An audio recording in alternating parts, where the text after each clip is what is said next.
মুসলমানের মধ্যে কাউকে যখন ক্ষমতার চেয়ার দেওয়া হবে তার 1 নম্বর দায়িত্ব হলো আকামুস সালাত, নামাজ কায়েম করা।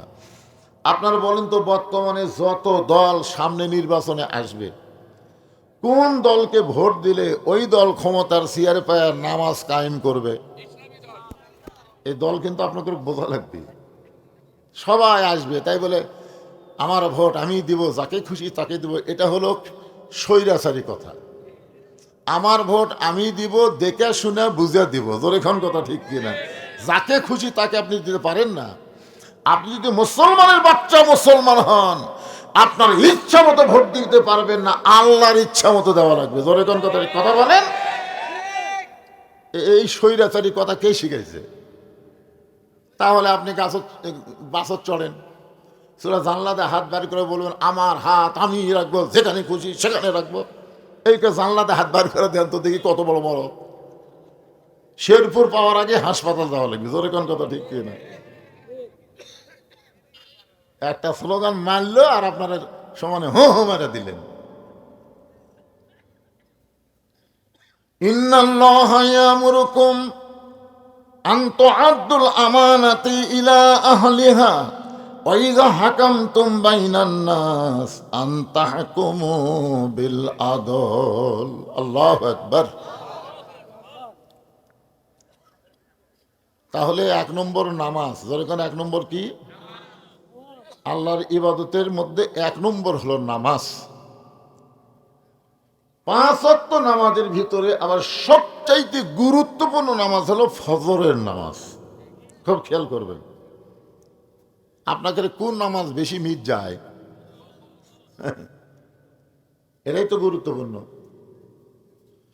ফজরের নামাজ কেউ যদি বাড়িতে পড়ে তাও মুনাফিক। দেখছেন, আপনি যদি ফজর নামাজ বাড়ির ল্যাবর থেকে বাইরে হয়ে কোনো মধ্যে পানি গরম করে উজু করে ওরে বাবারে কয়ে কাছেই যদি ঢক ঢক করে মারেন, রাসূল বলেছেন মুনাফিক ছাড়া ফজরের নামাজ জামাত মিস করে না। তাহলে ফজরের নামাজ কোথায় পড়া লাগবে? জামাতে, মসজিদে পড়া লাগবে। নবী হলেন ইমাম, সাহাবীরা মুসল্লি। 2 ওয়াক্ত নামাজের পরে আল্লাহ নবী সাহাবীর দিকে মুখ ঘুরে বসতেন। 2 ওয়াক্ত নামাজের পর। কয় ওয়াক্ত? যে নামাজের পরে কোনো সুন্নত নাই, নফল নাই। এই 3 ওয়াক্ত নামাজের পরে কিন্তু সুন্নত নফল আছে, আছে না নাই? জোহরের পরে সুন্নত নফল আছে না নাই? মাগরিবের পরে আছে না নাই? এশার পরে আছে না নাই? কিন্তু ফজরের পরে, আসরের পরে নাই কেন? আপনার বলেন তো, 3 ওয়াক্তর পরে আছে, এই 2 ওয়াক্তর পরে নাই কেন? না জানলে কবেন জানি না। এই জানি না করলেই তো জানবার পারবেন, ঠিক কিনা বলেন? হ্যাঁ,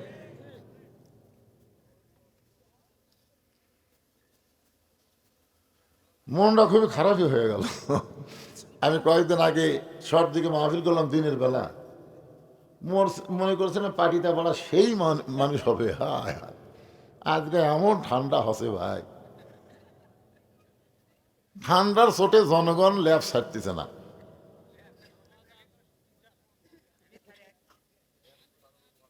আরে এবারে বেড়া কে ঘুর ঘুর করে রে, ভিতরে আইবা।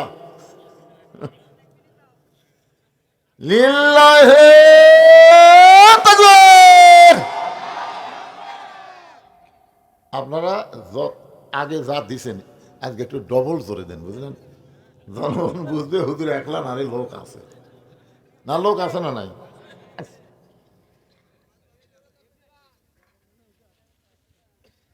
গলা খাকারে দেন।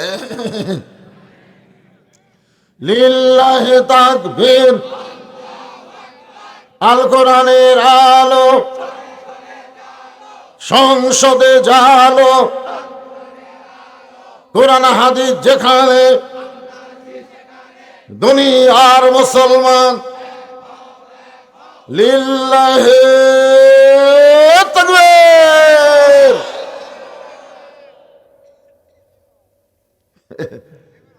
শীত কমতেছে না? ইনশাল্লাহ কমা যাবে।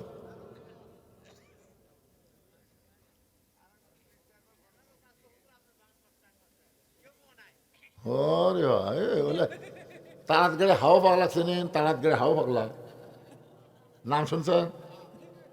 শুনছেন? হাজার হাজার মানুষ খাওয়া দাওয়া করতেছে, হাজার হাজার, মানে 4-5টা গরু জব করে সেই হারে খাওয়া।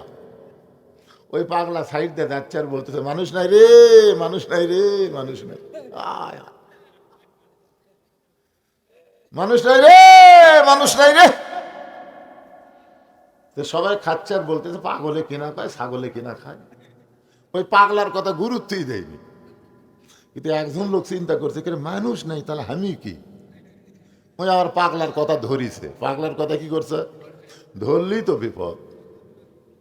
আমি বদরুল রশিদ কোরআন হাদিস থেকে পাগলের মতন যা বলে যাই ধরলেই কিন্তু বিপদ। জোরে কোন ঠিক কিনা? সেদিন একটু ধরছিল না? তো এখন এক লোক খাওয়া দাওয়া বাদ দিয়ে দৌড় মারছে। যে পাগলা বলতেছে কে রে ভাই, তুই যে কইলি মানুষ নাই মানুষ নাই, তাহলে এরা কে? হাজার হাজার খাওয়া দাওয়া করতেছি, এরা কি মানুষ না? বলে আমি পাগল মানুষ, আমি কখন কি কই। তাহলে তুই বলে দেখ, তুই বলে দেখ মানুষ নাই মানুষ নাই, পিটন খায় মরবো। কেন আমি তো বলবার পারবোই না। তা আমি পাগলা তো, আমি কইছি, তুই আবার উঠে আসিস কেন? না, এ কথার মারিফত আমার জানা লাগবে। জানবার যদি চাস তাহলে সাইডে চ। তো সাইডে যায়, এরকম বাম হাত আলোক করছে, এখন দেখ। তো তাকায় দেখে সবগুলাই শিয়াল কুত্তে, 15-20 জন মানুষ। তো ভাই কি দেখলাম? যা দেখলি মুখ বন্ধ কর, কলিকালের জামানা, হক বলতে মানা, আসল কথা বললে তোমায় নামা দিবি রে, আসল কথা বললে মাইক কাড়ালিবি রে। ধরে কোন ঠিক কিনা? গত পরশু দিনই ফিলগঞ্জ আছে, মাইক কাড়িয়ালে বক তাক মারিয়ে। হ্যাঁ, এখন তো আওয়ামী লীগ নাই রে ভাই। যারা বক্তার মাইক কাড়ে নিচ্ছে মারতেছে, এরা হলো বিএমপি। জোরখানে এরা কি আয় আয়।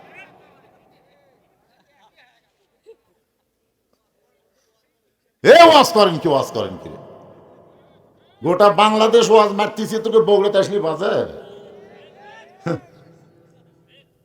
প্রতিদিন ইউটিউব খুলে দেখো তো, কুটি ওয়াজ করতেছি গোটা বাংলাদেশ, সব জায়গায়।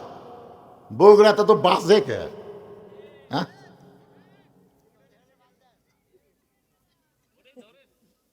না কি ধর্ম না ধর্ম সেটা দুটা আয়াত আমি তেলাওয়াত করছি, মনে নাই? এই ঘরের মালিকের গোলামি করলে কি হবি? ফালিয়া আবুদু রাব্বা হাযাল বাইত। 1 নম্বর আল্লাযী আতামাহুম মিন জু'ইউ, 2 নম্বর হলো আমানাহুম মিন খাউফ। ওই যে বারে একটা ছোট্ট বাচ্চা টার্গেট লাইন মারতেছে, ওকে আগে ধরেন। এই যাও, এই যে বেড়া যাও, যাই কে মারতেছে টার্গেট, যাও।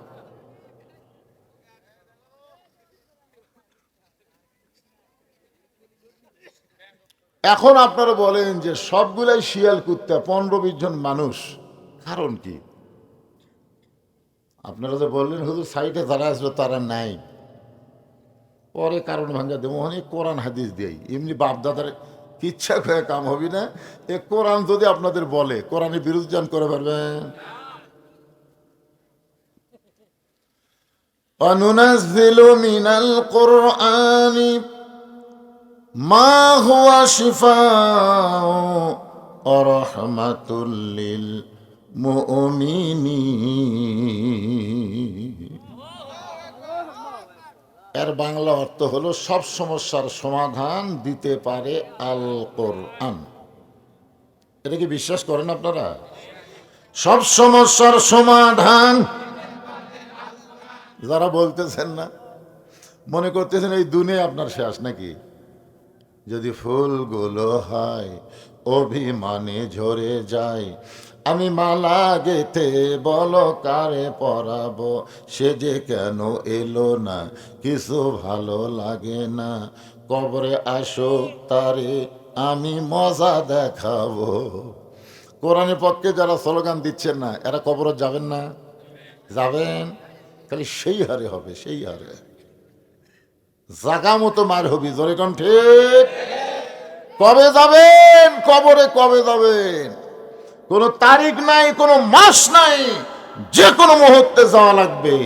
তাই সময়কে নষ্ট করা যাবে না, প্রত্যেকটা সময়ের গুরুত্ব দেওয়া লাগবে। জোরে কোন ঠিক? আল্লাহ যেখানে বলতেছে সব সমস্যার সমাধান দিতে পারে আল কোরআন, আর কোরআনের মাহফিলে বসে স্লোগান দিতে আপনার ব্যস্তি যে কোন জায়গা? গলা খাকারে দেন তো দেখি। সব সমস্যার সমাধান তো বোঝা গেল আপনি দিবার পারেন, তো দেন না কেন? হ্যাঁ, একটু মনোযোগ দিয়ে শুনবেন। নামাজটা হলো ফজরের নামাজ। একজনকে সাটান, তো ফজরের সময় বোঝা যাবে তুমি কত সাটান আনলো।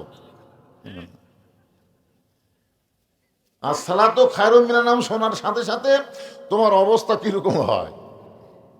3.5 হাত হয় না 2.5 হাত হয়? নিজের বিবেককে প্রশ্ন করো। আজান শুনবি না, ল্যাপ দিয়ে মাথার উপর, পাও টেনে বুকের কাছে, মনে হয় ছাগলের বস্তা ঢাকাতেছে।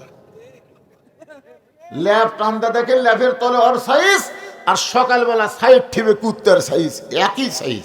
ধরে কোন কথা ঠিক কিনা? ও সাটান হুজুর, ও সাটান।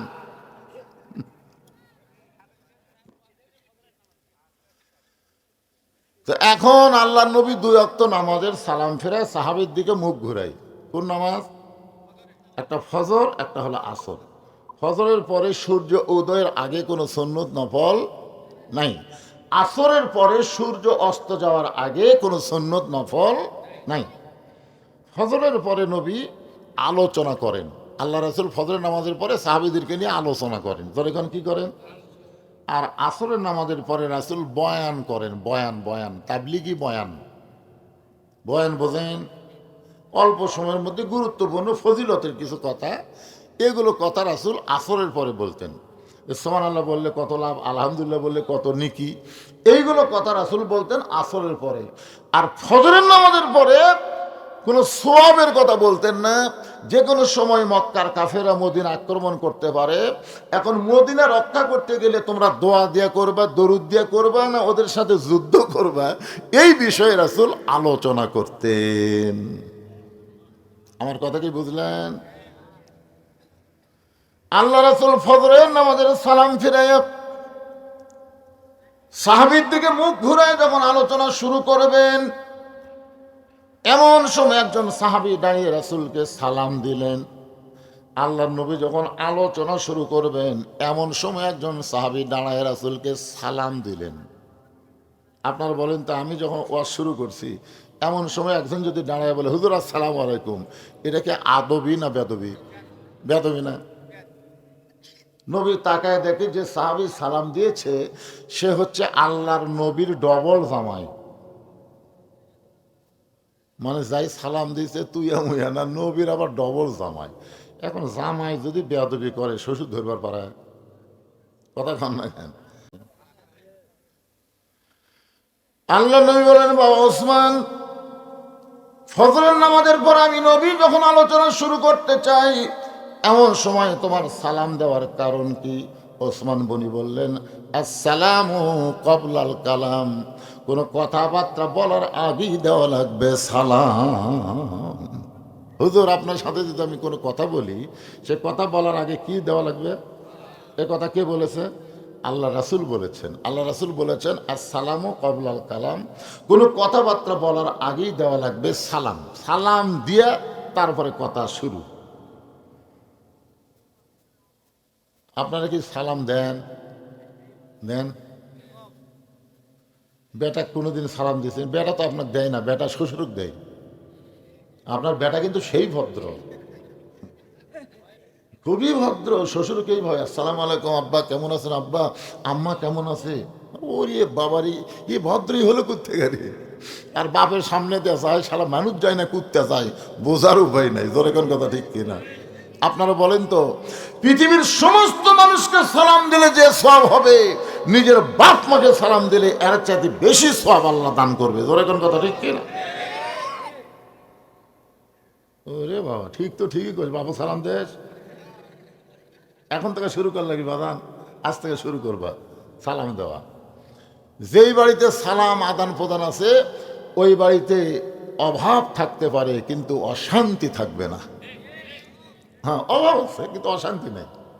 কোনোদিন স্বামী স্ত্রীর মধ্যে মারামারি হবি না, কারণ বউ স্বামীর সালাম দেয়, স্বামী বউ সালাম দেয়, সালামের দ্বারা সব রাগ পাঞ্চা হয়ে যায়, আরও মারামারি। বেটার বউ শাশুড়ি সালাম দেয়, শাশুড়ি বেটার বউ সালাম দেয়, মানে যখন তাই সুযোগ পাবি আগে সালাম মারবি। দেখবেন শাশুড়ি বেটার বউয়ের বিরুদ্ধে কবি না, বেটার বউ শাশুড়ির বিরুদ্ধে কোনোদিনও কবি না। কিন্তু সালাম কালাম না থাকার কারণে প্রত্যেকটা সংসারে অশান্তি, টাকা আছে অভাব নাই কিন্তু অশান্তি দাউ দাউ করে চলতেছে। যেরকম কথা ঠিক, হ্যাঁ। এই জন্য সালাম দেওয়া লাগবে, সালামের প্রচলন শুরু করবেন। আল্লাহ নবী ওসমান, তুমি কি বলবার চাও? ওসমান গনি বলতেছে, রাসূলুল্লাহ একদিন দেখেছি আমি বলি নাই, দ্বিতীয় দিন দেখেছি আমি বলি নাই, কিন্তু আজকে তৃতীয় দিন দেখতে পাইলাম আপনি যখন নামাজের সালাম ফেরেন সঙ্গে সঙ্গে আপনার একজন সাহাবী নাম হলো তালহা বাড়ির দিকে দৌড় দেয়। আপনি যেই মাত্র সালাম ফেরেন সঙ্গে সঙ্গেই আপনার সাহাবী তালহা বাড়ির দিকে দৌড় দেয়। আমি একদিন দেখেছি বলিনি, দ্বিতীয় দিন দেখেছি আমি বলিনি, আজকে তৃতীয় দিন দেখার পরে আমার খুব রাগ হলো। কিরা আল্লাহর নবী এত সুন্দর আলোচনা করে আর সে আলোচনা না শুনে ওই বাড়ির দিকে দৌড় দেয়।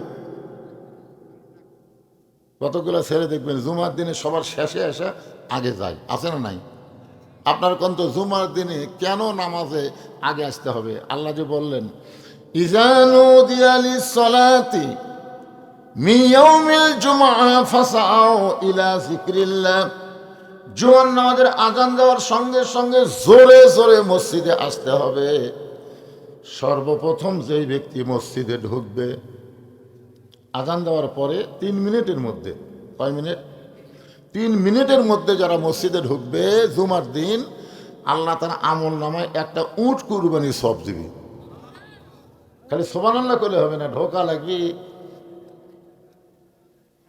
5 মিনিটের মধ্যে যারা মসজিদে ঢুকবে আল্লাহ তাদের আমল নামে একটা গরু কুরবানি সব দিবে।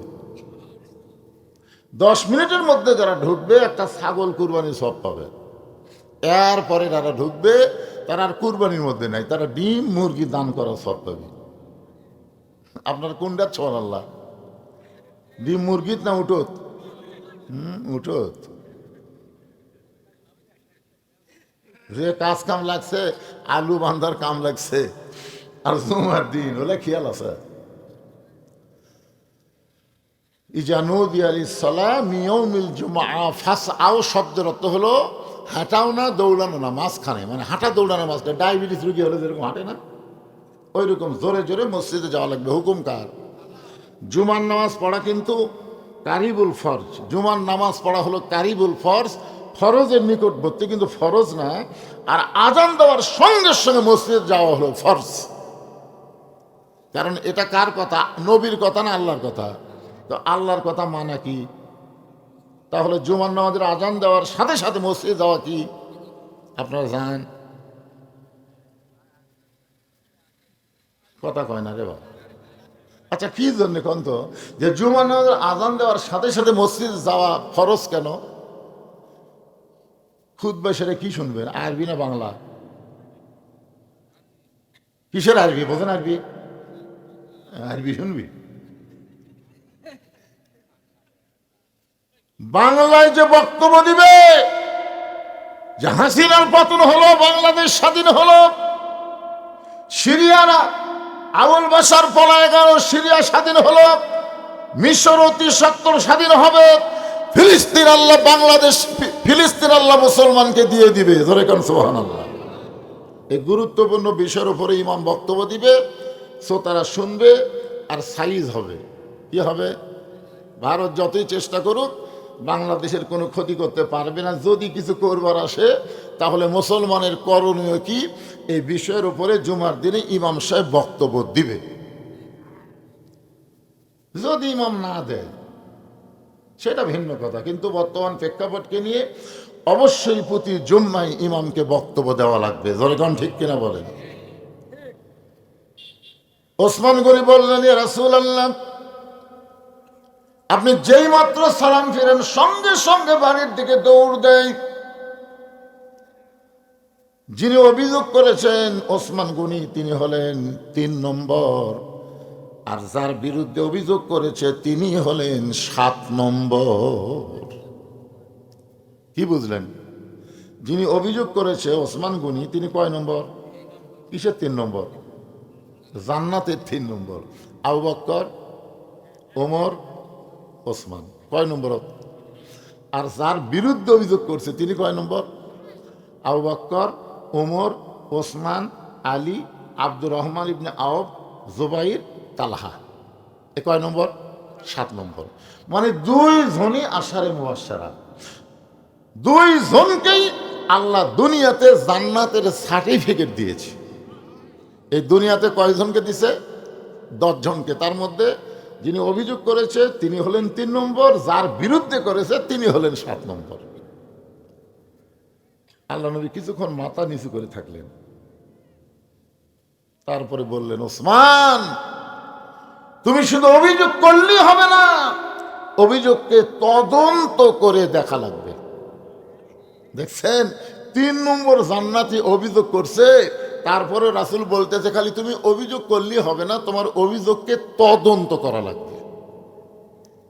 আর আমাদের বাংলাদেশে গত পরশুদিন এক শয়তান মরছে, নজিবুল বাসার শয়তান। এই শালা শয়তান সাইদি হুজুরের বিরুদ্ধে কিন্তু প্রথম অভিযোগ করছে। জোরে কোন কথা ঠিক কিনা? প্রথম অভিযোগ করেছে আল্লামা সাইদির বিরুদ্ধে। হাসিনা কোনো তদন্তই করেনি, বিনা তদন্তেই সাইদি হুজুরের কেস লিয়ালিস। আপনারা বলেন তো তদন্তের কথা কোরআনে আছে না নাই? আমি আয়াত পড়ে আপনাকে শোনাবো। তদন্তের কথা আল্লাহ কোরআনেও বলেছে। ভাই জান, মাটির বাড়িতে মোবাইল নেটওয়ার্ক পায় না, পায়? আপনাদের গ্রামত কি মাটির বাড়ি আছে নাকি? আছে? মাটির বাড়িতে কিন্তু মোবাইল নেটওয়ার্ক পায় না। ইমাম সাহেব ওই জানলার কাছে শুয়ে থাকে, মোবাইল হাত দিয়ে বাইর করে থই, কল আসলে লাউড স্পিকার দিয়ে কথা কয়, কারণ কানের কাছে আনলে নেটওয়ার্ক নেই। তো এটা দেখে এক ছেলে বলতে যে, হুজুর আপনি এত বোকা কোত্থেকে হলেন?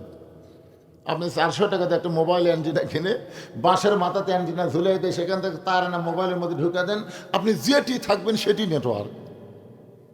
তো যুবকের কথা মতো ইমাম সাহেব একটা অ্যান্টিনা কিনে বাঁশের মাথার দিয়ে মোবাইলের পিছনে লেখা দিয়েছে। ওরা এক তেলতলা গোয়েন্দার দিকে বলছিল, হুজুর আবার টিভিও কিনছে। তেলতলা গোয়েন্দার ওটা দেখেই আরে হুজুর আবার টিভিও কিনছে। ওটা কিসের অ্যান্টিনা শালা তেলতলা জানি না, ওই কোনোদিনও মসজিদে যায় না, সেই দিন গেছে, যা বলতেছে নামাজ পড়া কি হবে, নামাজ পড়া কি হবে। সবাই বলতেছে এই তুই তো নামাজই পড়িস না। এই জন্যই তো পড়ি না। তোমরা যার পাশে নামাজ পড়ো সেই হুজুর টিভি দেখে, তোমরা জানো? আমি নিজের চোখে দেখে আসলাম, টিভি দেখতেছে। সব মুসল্লি কয় নাউজুবিল্লাহ নাউজুবিল্লাহ। সকলের বাড়িতে ডিশ অ্যান্টেনা আছে, নাউজুবিল্লাহ নাই, কিন্তু হুজুরের বাড়িতে টিভি, নাউজুবিল্লাহ। মানে সবাই চায় হুজুর ভালো হোক, আমরা যা হই তাই। মসজিদের ইমামকে নিয়োগ দেওয়ার জন্য আপনার বহু কিছু দেখেন। ইমামের বইয়ের পর্দা আছে কিনা, ইমাম ঠিক মতো চলাফেরা করে কিনা, ইমামের দাড়ি ঠিক আছে কিনা, টুপি মাথা ঠিক মতো দেয় কিনা। একটা সামান্য মসজিদের নেতার জন্য যদি এত কিছু আপনারা দেখেন, তাহলে সমাজের এমপি যাকে বানাবেন তাকে দেখার দরকার আছে না নাই? জোরে কোন আছে না নাই? তেলতেলার এসে কই ভোট দাও, তেলতেলা।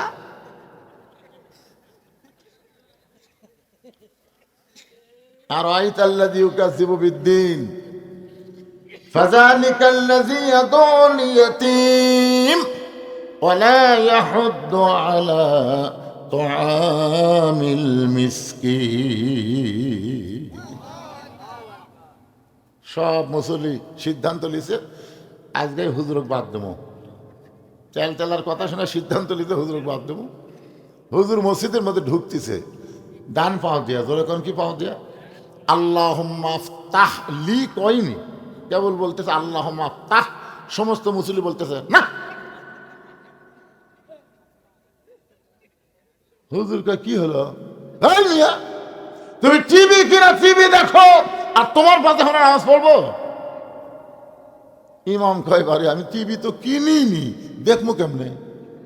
তেলতেলা বলতেছে হুজুর তাহলে বাঁশের মাথাত কি দেখলাম? তখন বলতেছে ওটা তো মোবাইল অ্যান্টিনা। তখন সব মুসলিমকে কে রে তুই কি দেখলি আর কি করলি? ভাই মনে করছিলাম ভাই, মনে করার উপর অভিযোগ করছে, আর তদন্ত না করে ইমামবাদ। চিন্তা করছেন? আল্লাহ রাসূল বলে, ওসমান তুমি অভিযোগ করলি, তোমার অভিযোগকে গ্রহণ করতে পারলাম না, তদন্ত করতে হবে।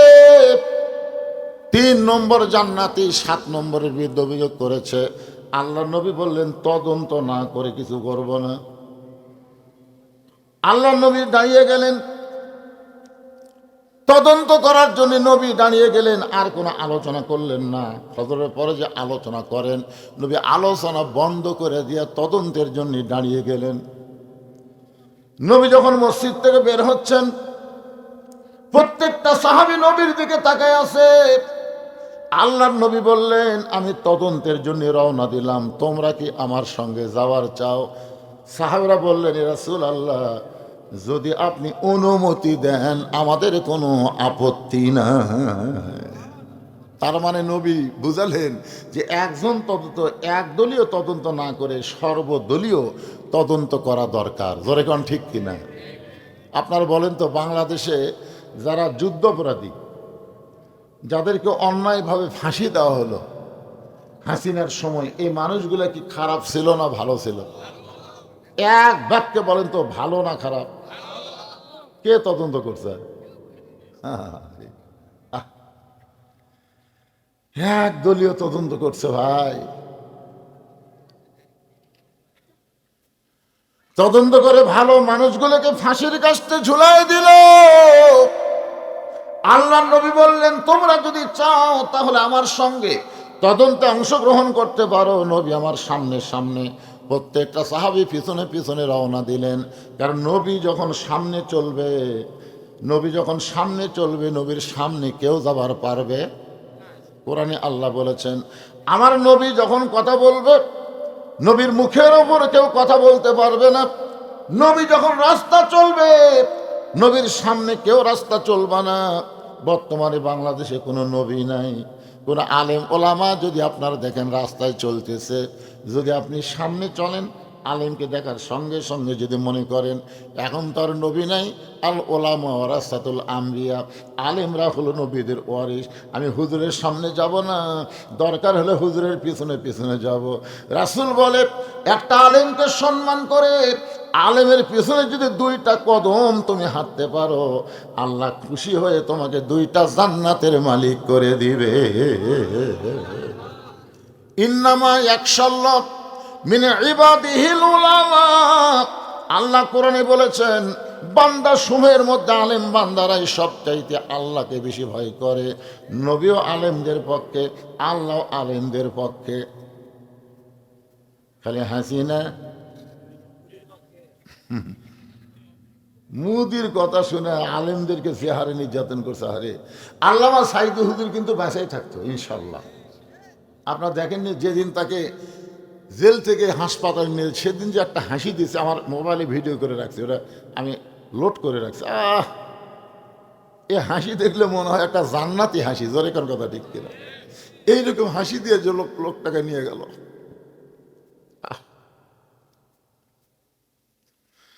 জেলখানার মধ্যে তাকে হত্যা করা হলো, যার কারণে বাংলার প্রত্যেকটা মুসলমান বিশ্বাস করে আল্লামা সাইদি তুমি মরনি, শহীদ হয়েছ, আমরা এটাই মানি। আপনারা বলেন তো, উনি মারা গেছে, ওনাকে হত্যা করা হয়েছে।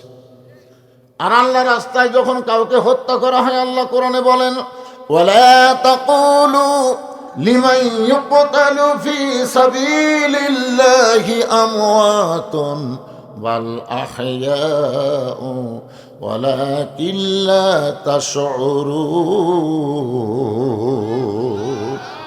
সবাই জবান খুলে আল্লাহু আকবার। আল্লাহ রাস্তায় যাদেরকে হত্যা করা হয় তাদেরকে তোমরা মৃত্যু বলো না, আমি আল্লাহ বলতেছি তারা জীবিত। এখন সাইদি হুজুরকে আপনারা গুরুত্ব দিচ্ছেন না, 100 বছর পর আবু হানিফা রহমতুল্লাহ আলাইহির মতন সাইদি হুজুরকেও মানুষ গুরুত্ব দিবে। যেরকম ঠিক কিনা? আবু হানিফা রহমতুল্লাহ আলাইকে কিন্তু 20 খিলা মারছে জেলের মধ্যে। কি খিলা? কথা কয় না।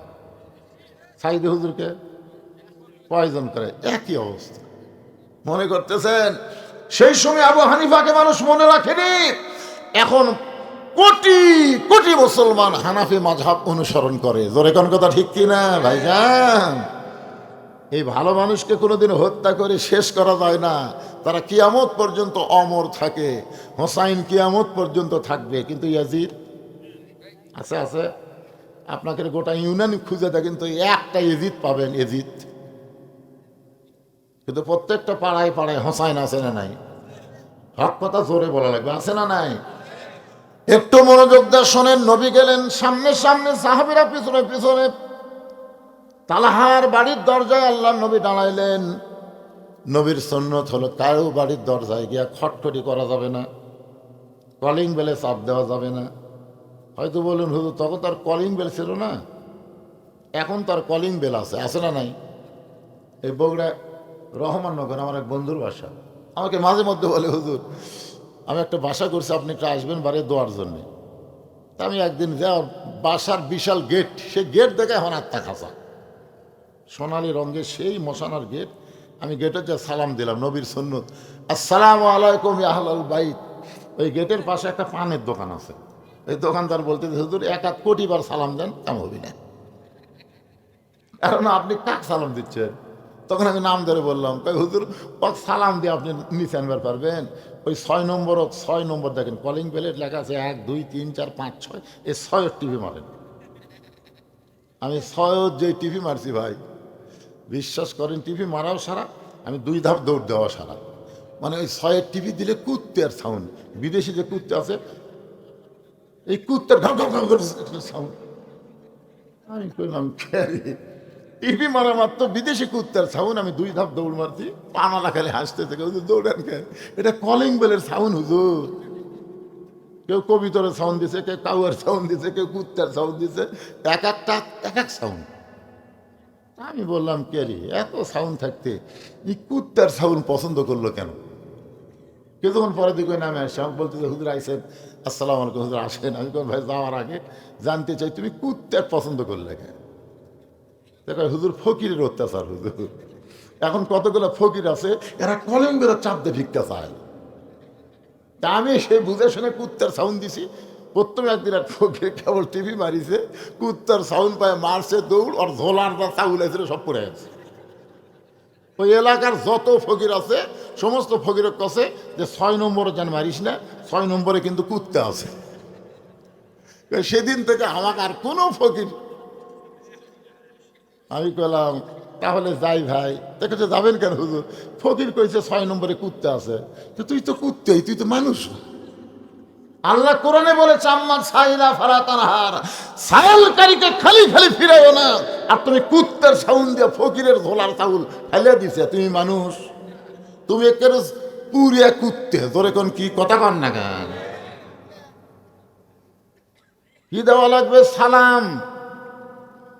আসসালামু আলাইকুম ইয়া আহলাল বাইত। আল্লাহ নবী তালহার বাড়ির দরজায় এসে সালাম দিলেন। প্রত্যেকটা সাহাবী মনে মনে তো রাগ রাগ ভাব, কারণ ওসমান গনি অভিযোগ করছে, ওসমান গনি তার তুইয়া মুয়া সাহাবী না। কয়দিন ধরে, এখন কয়দিন? একদিন দেখেছে কিছুই বলে নাই, 2 দিন বলে নাই, 3য় দিন দেখার পরে বলেছে। এরপরে আল্লাহর নবী হেঁটে হেঁটে তালহার বাড়ির দরজায় সালাম দিলেন। কিছুক্ষণ পর আল্লাহর নবী ডাক দিলেন, তালহা।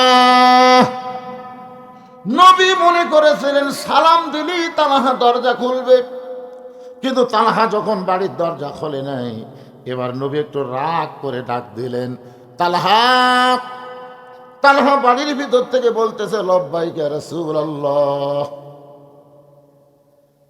কিছুক্ষণ পরে তালহা যখন দরজা খোলে না, নবী আবার ডাক দিলেন, তালহা।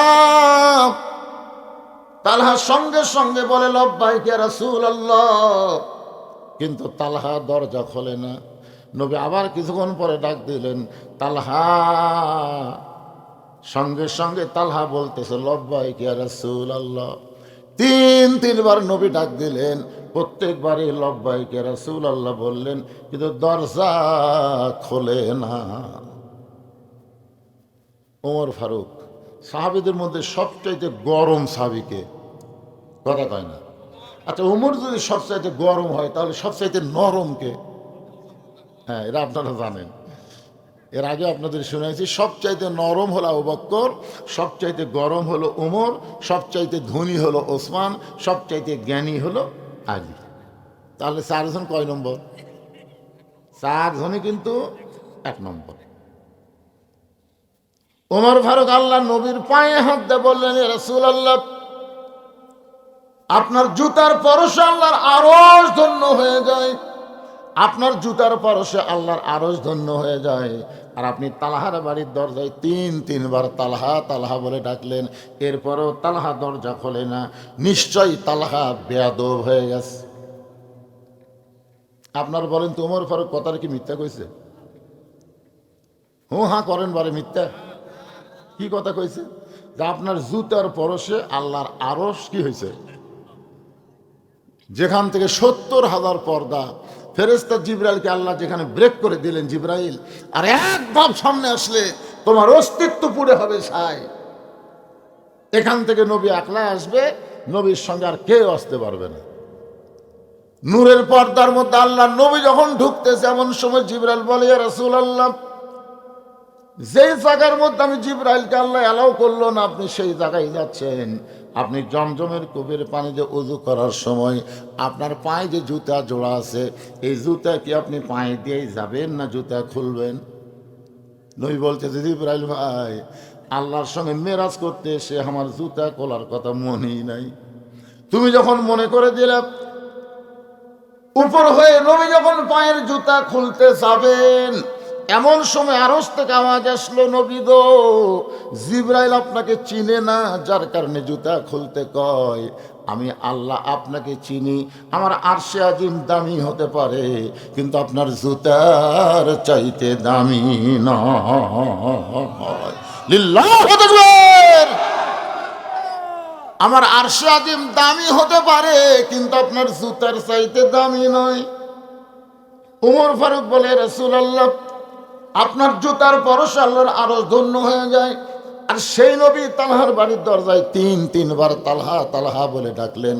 প্রত্যেকবারই লব্বাইক লব্বাইক বলল, যদি এখন পর্যন্ত দরজা খুললো না, নিশ্চয়ই তালহা বেয়াদব হয়ে গেছে।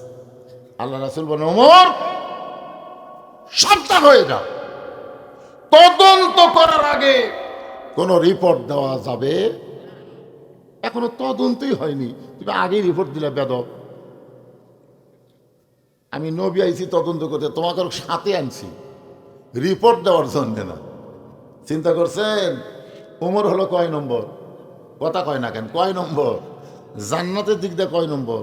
1 নম্বর আবু বকর, 2 নম্বর ওমর। সে ওমরকে রাসূল বলতেছে, ওমর, মুখ সাবধান করে কথা বলবে, তদন্ত করার আগে কোনো রিপোর্ট দেওয়া জায়েজ নাই। হযরত ওমর যেমন ছিলেন গরম, তেমন ছিলেন নরম।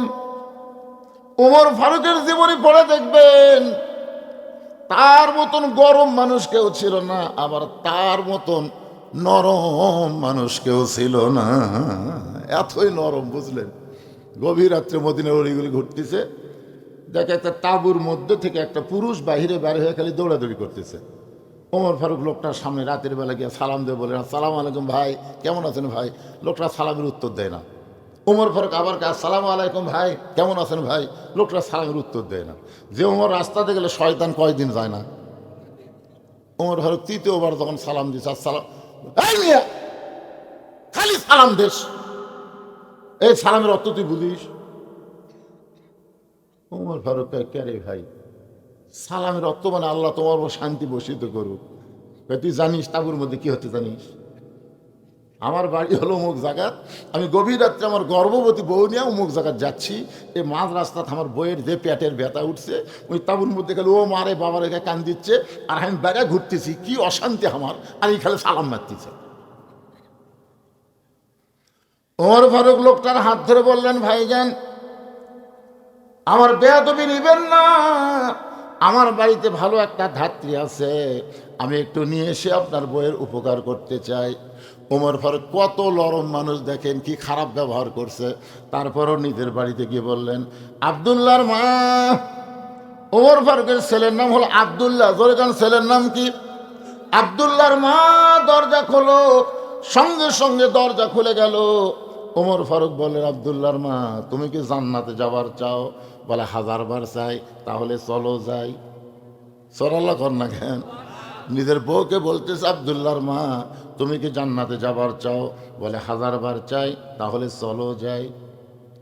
এই জিনিস লিয়া চলো, এই জিনিস, মানে একটা সন্তান ধরবার গেলে যে যে জিনিস লাগে সেইগুলো জিনিস লিয়া রওনা দাও। হযরত ওমর ধাত্রীকে নিয়ে এসে, নিজের বউকে নিয়ে এসে তাবুর উল্টা পিঠটা ভিতরে ঢুকায় দিল। আর লোকটাকে বলতেছে, ভাই ধৈর্য ধারণ করো, ধৈর্য ধারণ করো। লোকটা বলতেছে, তুমি তো সেই ব্যক্তি যে পর পর 3বার আমারে সালাম দিছা, আমি সালামের উত্তর না দিয়া তোমার সঙ্গে খারাপ ব্যবহার করলাম, তারপরেও তুমি আমাকে কত সুন্দর বলতেছো ধৈর্য ধরো।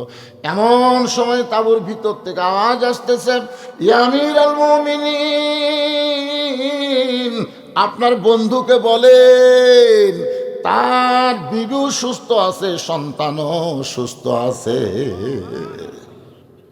যেই বলছে আমিরুল মুমিনিন, আপনার বন্ধুক বলেন, ওই লোকের তখন অবস্থা কি?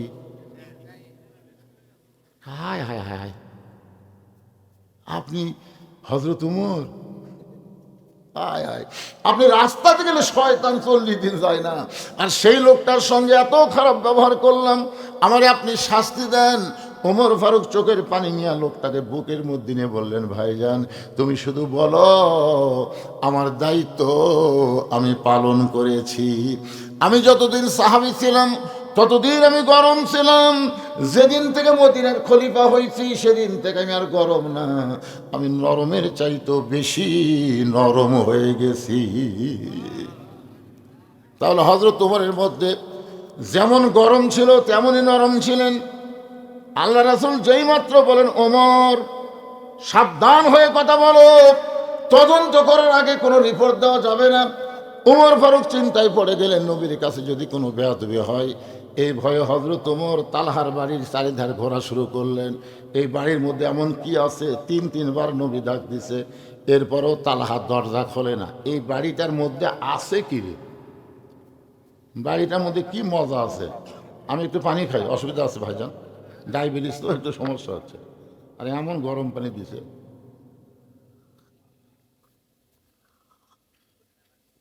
একটু জিকির করেন, লা ইলাহা লা ইলাহা লা ইলাহা ইল্লাল্লাহু মুহাম্মাদুর রাসূলুল্লাহ। নবী 3বার ডাকছে। কয়বার? প্রত্যেকবারই কি করছে? প্রত্যেকবারই জবাব দিছে। কিন্তু দরজা কেন খুললো না? এই বাড়িটা কেমন বাড়ি নিজের চোখে দেখার জন্য হযরত ওমর ঘুরে ঘুরে দেখতেছে। হঠাৎ প্রাচীরের ফাটল দিয়া তাকায় দেখে বাড়ির মধ্যে একটা খুঁটির সঙ্গে একটা ছোট বাচ্চাকে রশি দিয়া বেঁধে রাখছে, যেমন গরু ছাগল বেঁধে রাখে, ঠিক এইভাবে বেঁধে রাখছে।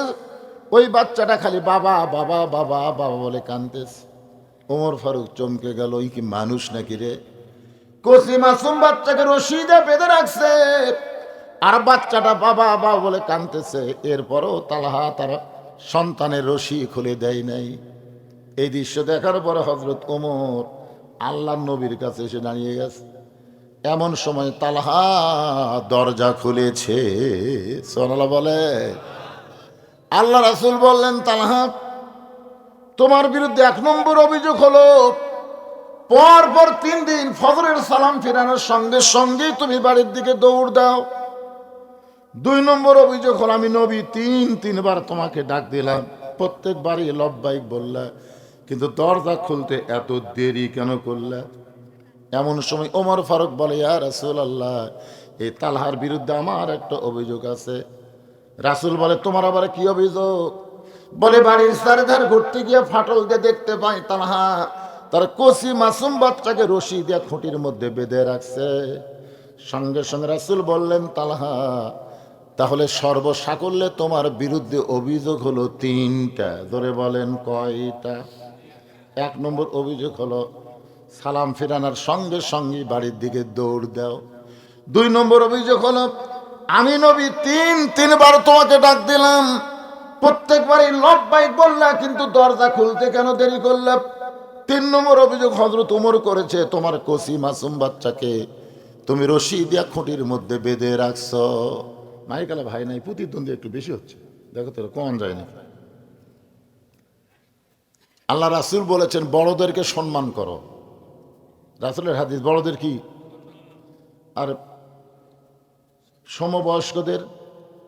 সমবয়স্কদের মহব্বত করো, আর ছোটদেরকে স্নেহ করো। আমার কথা কি বুঝতে পারলেন? বড়দের কি করা লাগবে আর ছোটদের স্নেহ করা লাগবে, দয়া করা লাগবে। আপনারা বলেন তো, আল্লাহর নবী ছোট বাচ্চাদের যে দয়া করছে আমরা করবার পারবো? ঈদের দিনে নবী ইমামতি করবি, মাঠত যাচ্ছে সুন্দর কাপড় পরে, এমন সময় দেখে ইহুদির একটা বাচ্চা ধুলাত খালি গড়াগড়ি দিচ্ছে আর কান দিচ্ছে। ইহুদির বউ সাইটে লুকে আছে, কয়েকদিন আগে ওই বাচ্চার বাপ মরে গেছে। ইহুদির বিবি চিন্তায় পড়ল, মুসলমানের নবী নাকি, ওয়ামা আরসালনাকা ইল্লা রাহমাতাল লিল আলামিন। আল্লাহ তাআলা বলেছেন আমাদের নবীকে বিশ্ব জগতের কি রহমত। তো দেখি তো আয়াতটা সত্যি কিনা, এটা যাচাই করার জন্য মাও লুকে আছে গাছের আড়ালে, আর বাচ্চাকে ফেলে দেখেছে ধুলার ভিতরে। ওই ছোট বাচ্চা খালি বাবা বাবা বলে কাঁদতেছে।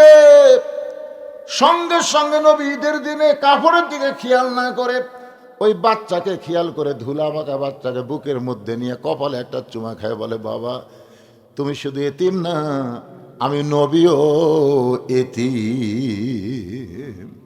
শিশুকালে মইরা গেছে মা, গর্ভে থাকতে মরছে পিতা, আমি চোখে দেখলাম না। কে করিবে লালন পালন, কে দিবে সান্ত্বনা, এই দুনিয়ার বড় এতিম নবী ছিলেন একজনা। মাথার পাগড়ি দিয়া ইহুদির বাচ্চার গায়ের ধুলা যখন নবী মুছে দেয়, এমন সময় মা চিৎকার করে বলে, ও মুসলমানের নবী, আজ থেকে শুধু আপনি মুসলমানের নবী না, আজ থেকে আপনাকে আমি নবী হিসাবে স্বীকার করে নিলাম। জোহরের নামাজের প্রথম রাকাতে নবী তিনবার সুবহান রাব্বিল আলা বলেছে। প্রথম রাকাতের প্রথম সেজদায় কয়বার? তিনবার সুবহান রাব্বিল আলা বলেছে।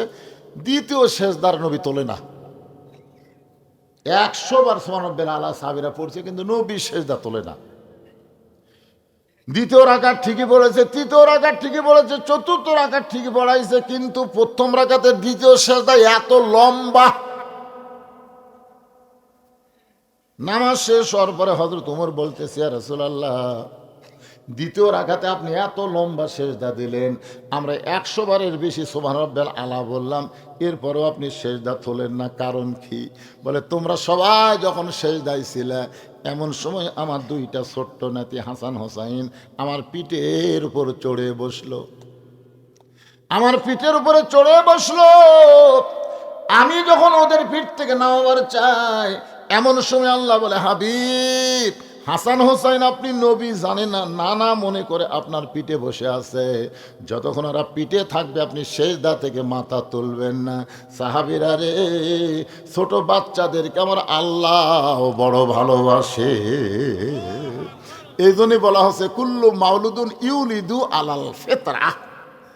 হিন্দুকেও যদি ছোট বাচ্চা হয় তাকেও তোমরা ঘৃণা করবে না, কারণ ও ছোট মানুষ, যে কোনো সময় ইসলাম গ্রহণ করতে পারে। ধরে কোনো কথা ঠিক কিনা কর? আর ছোট মানুষের কান্দে ফেরেশতা কখন দেয়?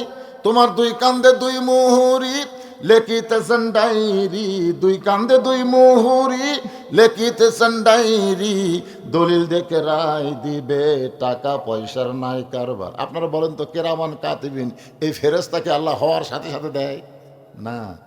10 বছর যখন আপনার ছেলের বয়স হবে, ঠিক তখন ওই ফেরেশতা দুটা আল্লাহ কান্দত বসে দিবি।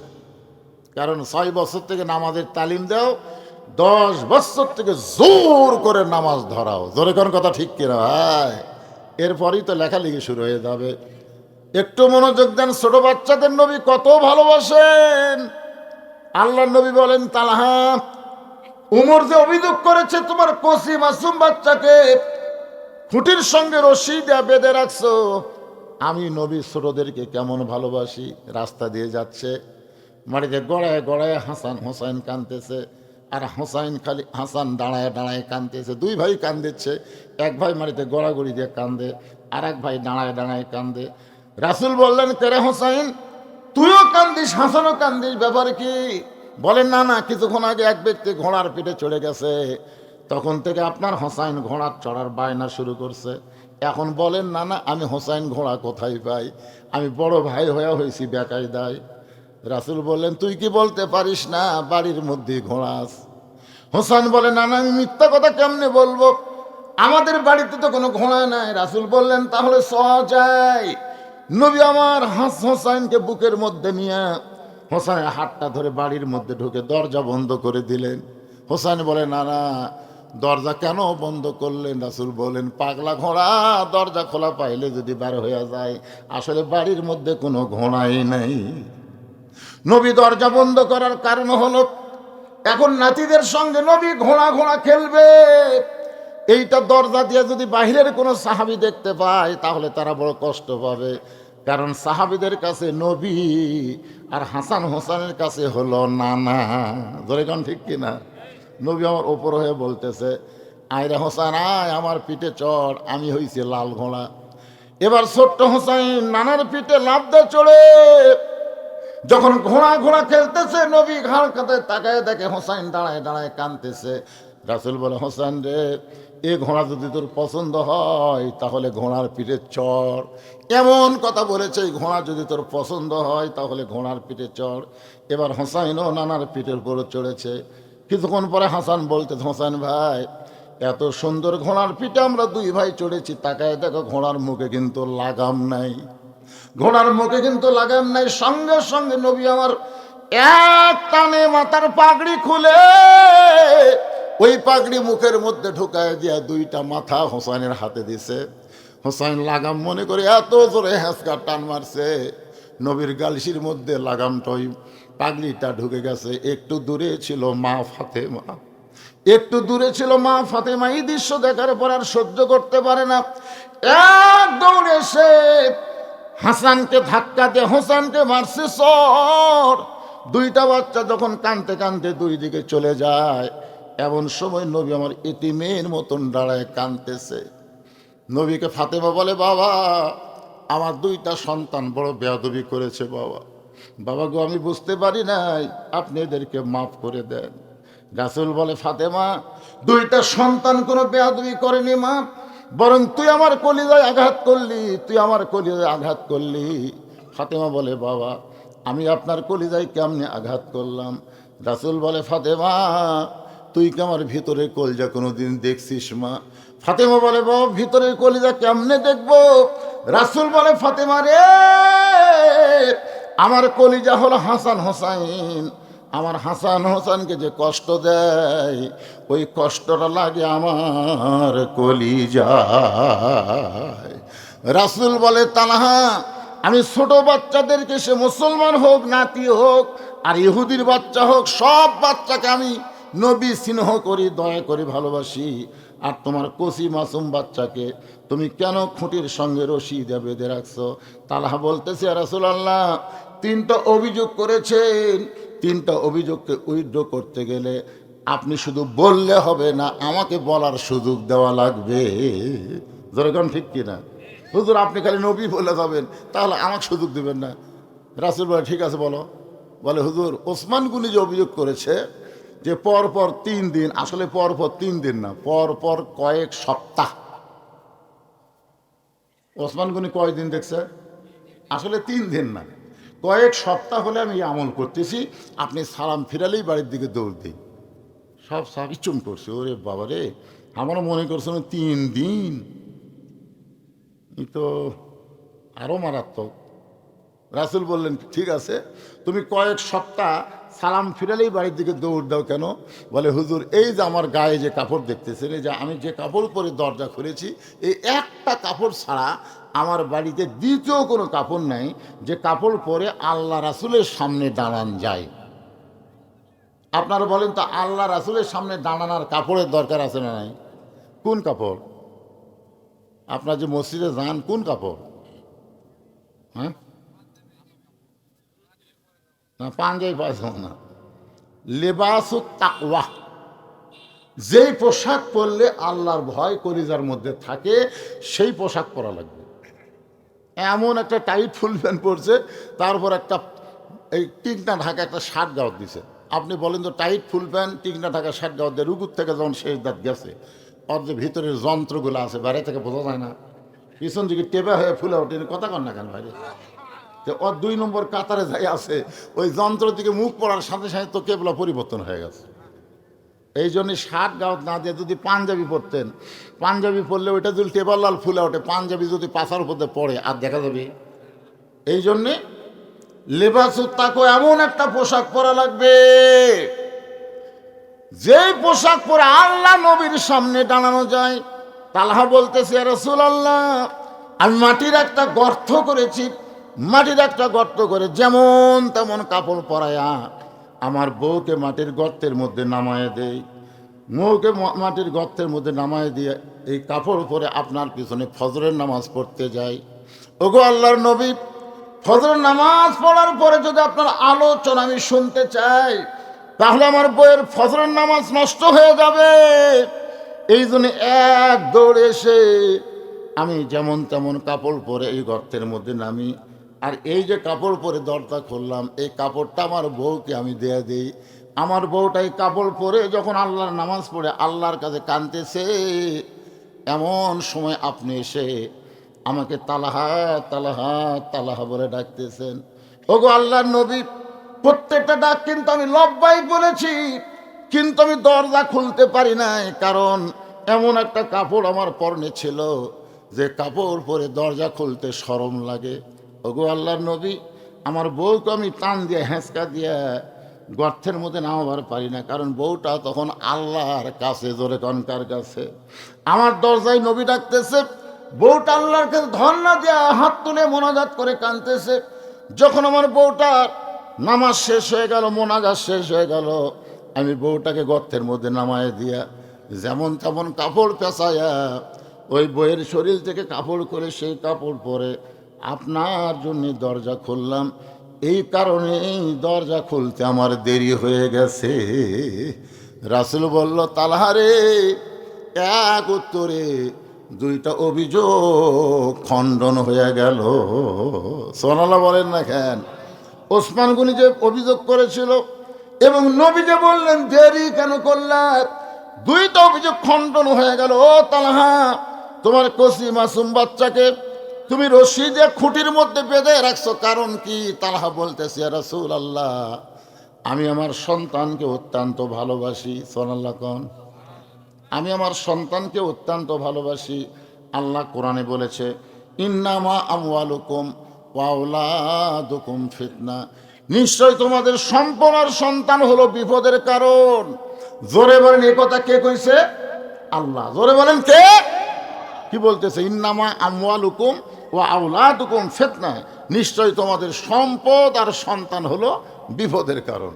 আজকে আল্লাহ যে সম্পদ আমাদেরকে দিছে, আপনার সত্যি করে বলেন তো, সম্পদের মালিককে?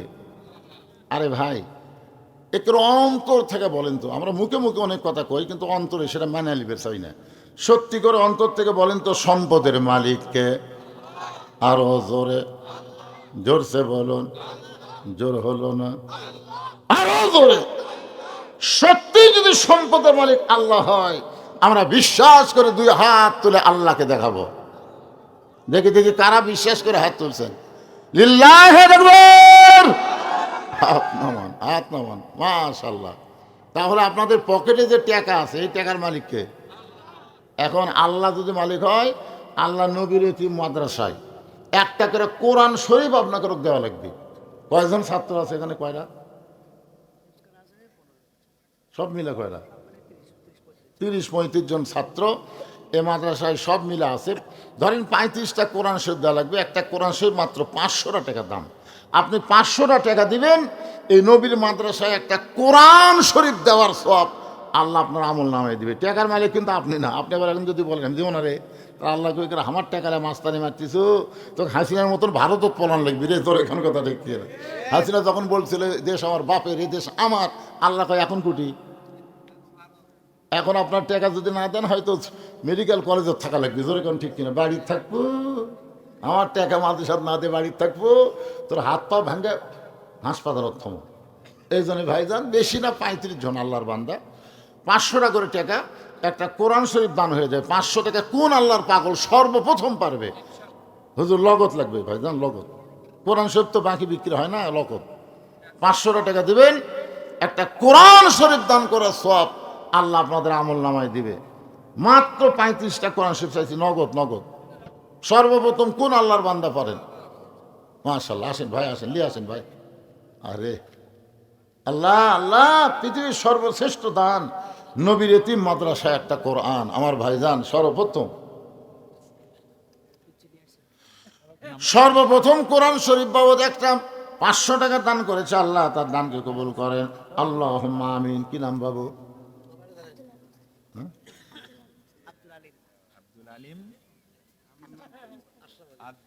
আব্দুল আল মোস্তাকিম। কোরআন শরীফ বাবদ 500 টাকা দান করছে। আল্লাহ দানকে কবুল করেন। আশরাফের আল্লাহ তোমার একজন বান্দা কোরআন শরীফ বাবদ 500 টাকা দান করেছে। পৃথিবীর শ্রেষ্ঠ দান একটা কোরআন। এই দুইজন দৌড়াই কোরআন আদায় হচ্ছে, না দিলে বসে থাকেন, দেখেন দেখেন, দেখার সব আছে তো ভাই, দৌড় মারেন কেন? আব্দুল মান্নান কোরআন শরীফ বাবদ 500 টাকা দান করেছে। আব্দুল কি হলো বাবা? দেখো দেখো, তার দেখে দাও, ময়না ময়না। আল্লাহ আব্দুল খালেক কোরআন শরীফ বাবদ 500 টাকা দান করেছে। আল্লাহ দানকে কবুল করেন। আরেকজন কোরআন শরীফ বাবদ 500 টাকা দান করেছে। কি কে মারা গেছে? শহর দিকে শাহজাহান মারা গেছে। আহারে আহারে মারা গেছে। তার পক্ষ থেকে কোরআন শরীফ বাবদ 500 টাকা দান করলো। আল্লাহ তার কবরকে জান্নাতের টুকরা বানায় দেন। আপনাদের বাপ মা যদি কবরে যায়, বাপ মার জন্য দেন। আব্দুল সালাম কোরআন শরীফ বাবদ 500 টাকা দান করেছে। আল্লাহ দানকে কবুল করেন। আনোয়ার হোসেন কোরআন শরীফ বাবদ 500 টাকা দান করছে। বাপ মা মারা গেছে, বাপ মা কবরে গেছে, বাপ মার জন্য একটা করে কোরআন শরীফ দেন ভাই, একটা করে কোরআন দেন। আল্লাহ বাবার জন্য কোরআন শরীফ বাবদ 500 টাকা দান করেছে। আল্লাহ দানকে কবুল করেন। আল্লাহ আল্লাহুম্মা আমিন। 500 টাকা দান করেছে কোরআন শরীফ বাবদ। আল্লাহ দানকে কবুল করেন। মোফাজ্জল ভাই কোরআন শরীফ বাবদ 500 টাকা দান করছে। একে দিল মিঞ্জু। আল্লাহ কোরআন শরীফ বাবদ 500 টাকা দান করেছে। আল্লাহ দানকে কবুল করেন। আপনার কি মেয়ে মানুষ বসার ব্যবস্থা করছেন? কোন সাইডে? ওটি তোরা দেওয়ার জন্য লাফাচ্ছে, কিন্তু ওটি যাবি কে? ওটিকে আদায়ের লোক আছে, লোক আছে।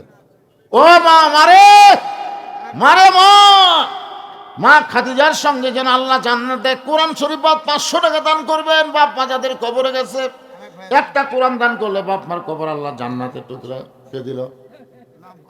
নাম বলে নাই, নাম বলে নাই। আমার এক ভাই কোরআন শরীফ বাবদ 500 টাকা দান করেছে। আল্লাহ দানকে কবুল করেন, আল্লাহুম্মা আমিন। হ্যাঁ, সবার থেকে আসেনি, কুটি গেছে। আচ্ছা না, দিয়ে করে কোরআন শরীফ দিয়ে পারবি না, এদিকে হয়তো দান করে পারবি। 500 টাকা সবার আছে, তাই 200 টাকা, 100 টাকা, 300 টাকা, 400 টাকা দান করবি। কোরআন হলো 500, আর দান 200, 100 যাই পারেন সবাই দান করবেন এই মাদ্রাসায়। যদি নগদ না পারেন, বাকি আলু দেন। আলু লাগালে, আপনারা আলু লাগাচ্ছেন, এবারে কিন্তু আলুর দাম কমবি রে। মানে আমি যত জায়গা যাচ্ছি, শিবগঞ্জের কোনো জমি আর ফাঁকা নাই ভাই। আলু আলু, হাই রে আলু রে।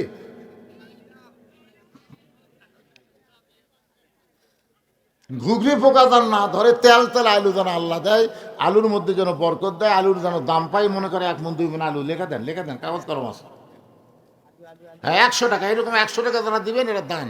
এ সাইডে দান থাকবে। আল্লাহ তোমার একজন বান্দা কোরআনের মাহফিলে 100 টাকা দান করছে। আল্লাহ দানকে কবুল করেন, আল্লাহুম্মা আমিন। আপনার দেখেন তো এটি যে কোরআন শরীফ যে করে চাইছিলাম সে করে পাওয়া গেছে নাকি দেখেন।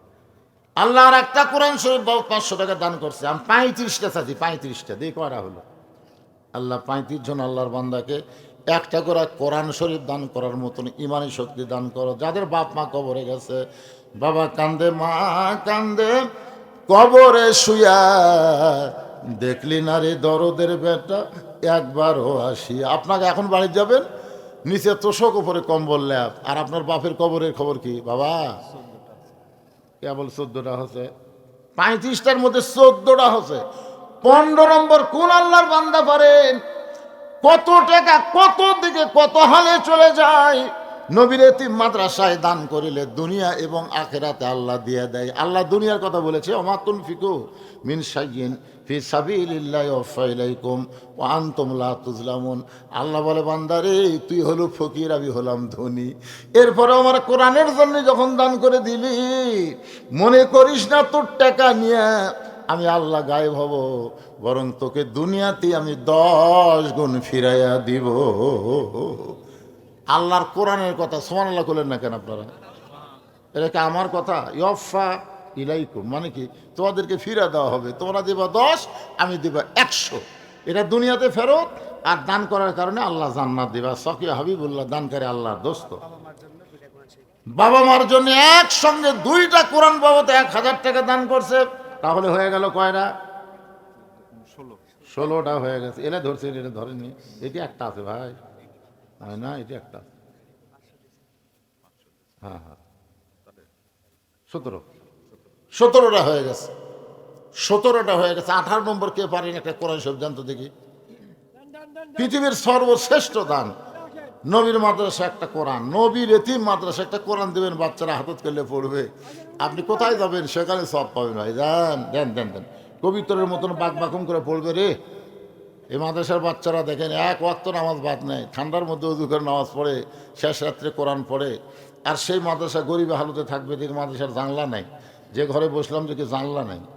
এই নবীর এতিম মাদ্রাসায়, এতিম ঘরে, নবীর ঘরে একটা ঠাই দেওয়া, ঠাই জানলা দেওয়ার মতন কোন আল্লাহর বান্দা আছে যে হুজুর আমি একটা জানলা লাগা দেবো? হুজুর আমার বাড়ির জানলা আছে, আর নবীর ঘরের জানলা নেই।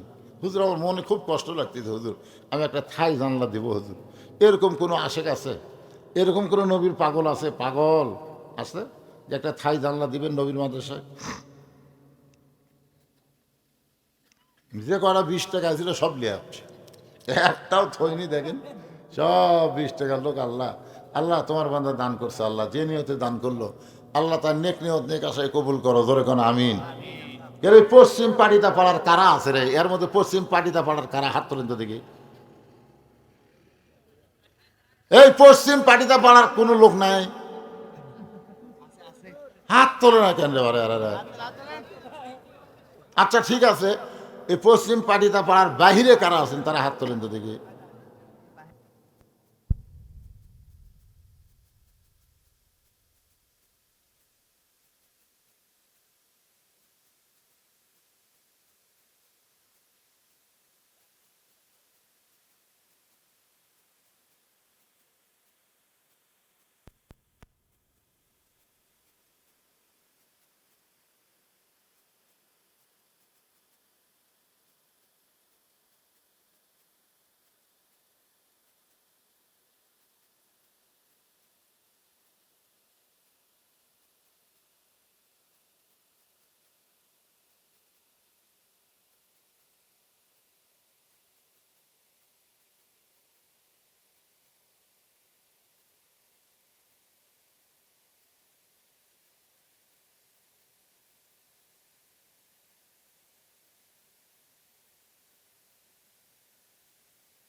মুখ লাগলে খালি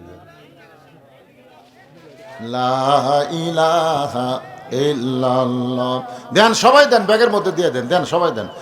লা ইলাহা ইল্লাল্লাহ, লা ইলাহা ইল্লাল্লাহ, লা ইলাহা ইল্লাল্লাহ, জোরে লা ইলাহা।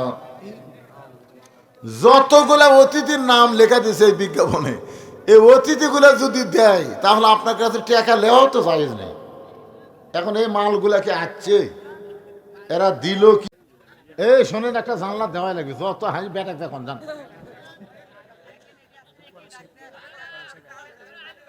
মাশাআল্লাহ, আর একটা কোরআন শরীফ বাবদ 500 টাকা পাওয়া গেছে। আল্লাহ দানকে কবুল করেন, আল্লাহুম্মা আমিন। হয়ে গেছে 21টা, আর মাত্র 14টা, আর মাত্র 14 জন আল্লাহর বান্দা 500 করে টাকা দিবেন। যদি কেউ মনে করে হুজুর আমার বাপ মা দুইজনই কবরে গেছে, বাপ মার জন্য 1000 টাকা দিলাম, এরকম নিয়ত করে দান করেন বাজান। দুনিয়ার সবচাইতে বড় দান নবীর মাদ্রাসা, একটা কোরআন দান করবেন। 500 টাকা দিলি একটা কোরআন দানের সওয়াব আল্লাহ দিয়া দিবে। আল্লাহর নবী বললেন, তালহা, তোমার কসি মাসুম বাচ্চাকে তুমি অত্যন্ত ভালোবাসো। উমর ফারুক বলে, ইয়া রাসূলুল্লাহ, এই ভালোবাসাই তো হলো নিজের সন্তানকে রশি দিয়ে খুঁটির মধ্যে বান্ধা রাখা। রাসূল বলে, ওমর তুমি কথা বলো না, তালহার কাছ থেকে শুনতে চাই, তালহা তার বাচ্চাকে কেমনে ভালোবাসে। ভালোবাসার বহিঃপ্রকাশ হলো চুমু খাওয়া, বুকে নেওয়া, কান্দে নেওয়া, তাই না? আমার বাবাকে আমি ভালোবাসি, কানলি মোবাইল চালু করে দেই, আমার বাবা আর কান্দে না। আমার বাবুকে এত ভালোবাসি, মোবাইল ছাড়া আমার বাবু ভাত খায় না। নাই আমার বাবু হুজুর সেই বাবু, মোবাইল না দিলে ওই খাই না। যখন ভাত খায় না, কান সারতে একটা চড় মারলু আর মোবাইল দেখতে। যারা সন্তানকে ভালোবাসে তারা দুনিয়ার জন্য ভালোবাসে না, তারা জান্নাতের জন্য ভালোবাসা লাগবে। তোর কোন কথা ঠিক কিনা? দুনিয়াতে ভালোবাসা, বাড়ি গাড়ি সয় সম্পত্তি করে দিলেন, আপনি মরে গেলেন, ওই টুটু কোম্পানির ম্যানেজার হলো, ওই ভালোবাসার কাম হলো? আপনি কবরে বসতে বুঝবেন ঠেলা কাক কয়। যারা সন্তানকে প্রকৃত ভালোবাসে, শোনেন তাদের কথা। তালহা বলতেছে, রাসূলুল্লাহ, এই যে আমার বাড়ির দরজায় একটা খুরমা খেজুর গাছ দেখতেছেন, এই যে আমার বাড়ির দরজায় একটা খেজুর গাছ দেখতেছেন গো নবী, এই গাছটার মালিক হলো একজন ইহুদি। আজ কয়েকদিন হলো খেজুরে পাক ধরেছে, রাতের বাতাসে ওই পাকা খেজুরগুলো টপ টপ করে গাছের গোড়ায় পড়ে। ওগো আল্লাহর নবী, আমি আপনার পিছনে ফজর নামাজ পড়তে যখন যাই, যাওয়ার সময় চিন্তা হয় আমার সন্তান যদি চেতন পায়, আর চেতন পাওয়ার পরে ওই সকালবেলা বের হয়ে ইহুদির গাছের খুরমা খেজুর কুড়া কুড়া যদি খায়, আমি একজন মুসলমান, আমার সন্তান ইহুদির গাছের খেজুর খাবে, এটা কখনোই আমি কল্পনা করতে পারি না। ওগো আল্লাহর নবী, আমার মন বলল ওকে মসজিদে নিয়ে যায়, কিন্তু তার বয়স হলো মাত্র 4 বছর। ধরে কোন কয় বছর?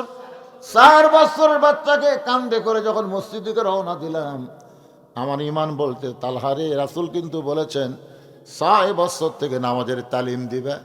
4 বছরের বাচ্চাকে মসজিদে যদি নিয়ে যায়, আর আমরা যদি নামাজ পড়িয়ে যদি নামাজ নষ্ট করে দেয়, কারণ ছোট বাচ্চারা মসজিদের মধ্যে যাবে, কিন্তু একটা বয়স হলে যাওয়া লাগবে, একেবারে ছোটো মোটো খাটো নিয়ে যাওয়া চলবে না। আমি উলহট্ট ঈদগাহ ময়দানে ঈদের নামাজ পড়াই, ঈদের দিনে কতগুলো ছোট বাচ্চাকে নিয়ে আসি, কি সুন্দর ফতুয়া পাঞ্জাবি গায়ে দিয়া, 3 বছর 4 বছরের বাচ্চা। আমরা যখন রুকুর থেকে শেষ দাঁত গেছি, ওরা 4-5 জন একত্র হয়ে বলছে, সবাই উপর হসে রে, উপর হসে রে।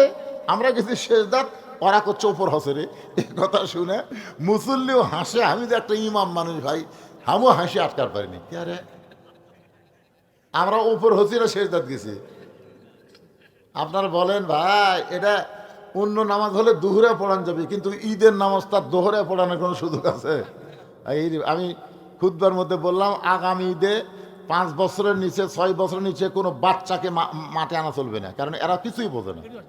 তালহা বলতেছে, রাসূলুল্লাহ, আমার ভয় হলো আমি আমার ছোট বাচ্চাকে মসজিদে নিয়ে যাব, আর মসজিদে যখন আমরা নামাজ শুরু করে দেব, ওই সময় যদি আমার ছেলে নামাজ নষ্ট করে দেয়, আমি মসজিদে নিয়ে যাইতেও ভয় পাই, আমার বাড়িতেও রাখলে ভয় পাই, যদি চেতন পায়া ইহুদির গাছের খুরমা খেজুর খায়।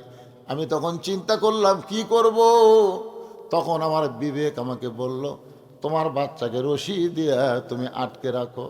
ওগো আল্লাহর নবী, শুধুমাত্র ইহুদির গাছের খুরমা খেজুর থেকে আমার বাচ্চাকে বাঁচানোর জন্যে আমি রশি দিয়া খুঁটির মধ্যে বেঁধে রাখছি। আপনার পিছনে ফজরের নামাজ আদায় করার পরে মসজিদে এসে নামাজ পড়ে এসে আমার বউকে নামাজ পড়ার সুযোগ করে দিয়া আমি গর্তের মধ্যে যেমন তেমন কাপড় পরে নামছি। ওগো আল্লাহর নবী, আপনি যখন বারবার ডাকলেন, আমার বউকে গর্তের মধ্যে নামায় দিয়া আমি বইয়ের পরনে কাপড় পরে আপনার জন্য দরজা খুলেছি। এখন পর্যন্ত আমার ছেলের পা থেকে হাত থেকে রশি আমি খুলতে পারিনি। নবী কান্দে, প্রত্যেকটা সাহাবীরা কান্দে। আল্লাহর নবী বলেন, তালহা রে, তোমার সন্তানকে তুমি রশি দিয়ে বেঁধেছ, রশি দিয়ে আটকাছো বাজান, কিন্তু তুমি কি জানো তোমার বান্দাকে ইহুদির গাছের খুরমা খেজুর থেকে বাঁচানোর জন্য, খাওয়া থেকে বাঁচানোর জন্য রশি দিয়ে বেঁধেছ। তোমার ছেলের উপরে জাহান্নামের আগুন আল্লাহ হারাম করেছে। এখন আমার প্রশ্ন হলো, এত অভাবের ভিতরেও তালহা যদি তার মাসুম বাচ্চাকে ইহুদির গাছের খুরমা খেজুর থেকে বাঁচাবার পারে, আপনারা বলেন তো তালহার চাইতে আমাদের অভাব বেশি না কম? তাহলে আমরা কেন ঠ্যাঙ্গা ভাঙা, আমরা কেন গ্রামীণ ব্যাংক, আমরা কেন আশা কারিতাস, এইগুলোর কাছে আমরা ঋণ নেই? ঋণ নিয়ে আমরা আলু লাগাচ্ছি, ঋণ নিয়ে আমরা বাড়ি করতেছি, ঋণ নিয়ে আপনার বলেন তো এই যে ঋণের মধ্যে সুদ আছে না নাই? কথা বলেন, সুদ আছে না নাই? আপনার বলেন তো এইগুলার মালিক কারা? আশার মালিককে, কারিতাসের মালিককে, গ্রামীণ ব্যাংকের মালিককে, এই ঠ্যাঙ্গা মারার মূল মালিককে? এগুলার মূল মালিক কিন্তু হোসনে আর ইউনুস না, এগুলার মূল মালিক হলো ইহুদি আর খ্রিস্টান। জোরে কোন কথা ঠিক কি না? আমি ওয়াজ করেছিলাম শহর দিকে, এই ওয়াজ ইউনুস, ডক্টর ইউনুসের ওয়াজ করেছিলাম শহর দিকে। এই ওয়াজ করতে আপনার ওই তার মধ্যে আমি বলছিলাম ঠ্যাঙ্গা মারাও কম না। তারপরে আমার কাছে গেছিল এরা, আমার বাড়ি যাই, হুজুর ওয়াজ করলে তো টাকা ভালোই কামাই করেন হুজুর, কি কি করবার পারছেন, কি করবার পারছেন? আমরা এনজিও, আমরা দাতা সংস্থা, আমরা মানুষকে দান করি হুজুর, মানুষকে বাড়ি ঘর বানিয়ে দিই, এ করি সে করি, আমরা হলাম দাতা সংস্থা। ওরে বাবারে, ওরা বলে দাতা সংস্থা। তখন আমি বললাম, ভাই তোমরা আমার কাছে আসছে তখন একটা গল্প শোনো। বলে কি গল্প? বলে এক মানুষ দুই বিয়ে করছে, দুই বউকে আপনারা কি কন, দুই বউ আপনার কি কন, সতীন না? আপনার বলেন তো সতীনে মারামারি না মহব্বত? মারামারি বেশি, কিন্তু আল্লাহর কি কাম, দুই সতীনের একই সাথে দুটা বাচ্চা হচ্ছে, মানে দুই সতীনের একই সাথে দুই ছেলে হয়েছে। তো কিছুদিন পরে গ্রামের মধ্যে একটা রব উঠছে, সতীন তার সতীনের সন্তানকে মাটির থুয়ে আর শত্রু সন্তান কোলে নিয়ে আদর করে। সবাইকে না, এ কথা বিশ্বাস করা যায় না। এক মেয়ে মানুষ বলতেছে এটা বাইরে থেকে বোঝা যাবে না, ভিতরে ঢোকা লাগবে। এক মেয়ে মানুষ তদন্ত করার জন্য ভিতরে ঢুকে দেখে একটা সন্তান মাটির খালে পেঁয়া পেঁয়া করে কান দিচ্ছে, আর একটা কোলতলে বাবু তো করতেছে। তখন বলে কে মাটির কান দে, ওটা কে? ওটা আমার কলিজার টুকরা, ওরা কলিজার টুকরা মাটির কান দিচ্ছে। তো কোলের মধ্যে কে? আমার শত্রুর সন্তান, সতীনের সন্তান। তো সতীনের সন্তান কোলে নিয়ে আদর করতেছিস, আর তোর কলিজার টুকরা মাটির থুদিস, কারণ কি? বলে জানিস না, আমার স্বামী গরিব, আমার স্বামী মরে গেলে আমার সন্তানকে কাজ করা লাগবে।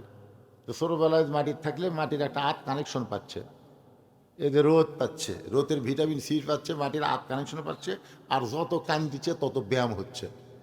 এই যে করে কান দিচ্ছে আর হাত পা মারতেছে, আর ব্যায়াম হচ্ছে, আর শরীর সেই সাইজ হচ্ছে।